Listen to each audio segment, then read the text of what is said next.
For 4 nights at Donald Trump's nominating convention in Milwaukee, a roster of Republicans attempted to give one of the most divisive politicians in recent U.S. history a makeover, describing him as a loving and caring family man whose near assassination had changed him. I am running to be president for all of America.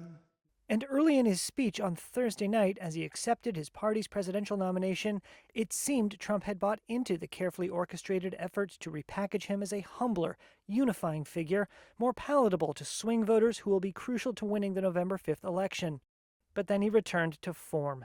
If you took the 10 worst presidents in the history of the United States, think of it, the 10 worst, added them up, they will not have done the damage that Biden has done.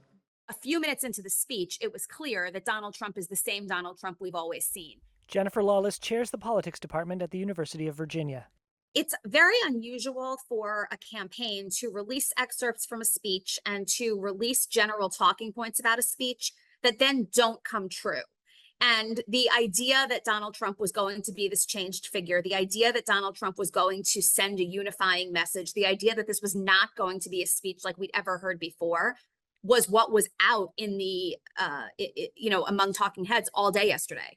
And that didn't pan out. Crazy Nancy Pelosi, the whole thing just...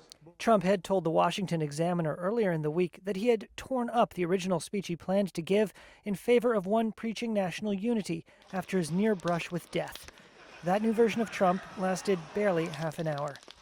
Although Donald Trump said that he wanted to be the president for all of America, he bashed Nancy Pelosi, he bashed Joe Biden, he bashed illegal immigrants, he bashed immigrants, he bashed transgender athletes.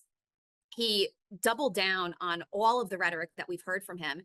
And when he ad-libbed, he actually added new offensive rhetoric to his speech. And so I don't think that this was a success, the speech anyway. And so in some ways, I do think that the convention ended on a little bit of a sour note. Everything had seemed pretty perfect from a presentation perspective until he took the stage, and then he deviated.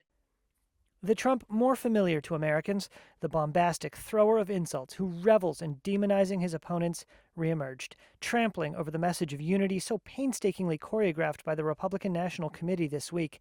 He painted a dark picture of a crumbling America, a nation in decline, its cities crime-ridden and economically depressed, a staple image of his stump speech in which he presents himself as the country's savior. In terms of the substance of Donald Trump's speech last night, though, this was a gift to Democrats, but I don't really think that's the Democrats' problem right now.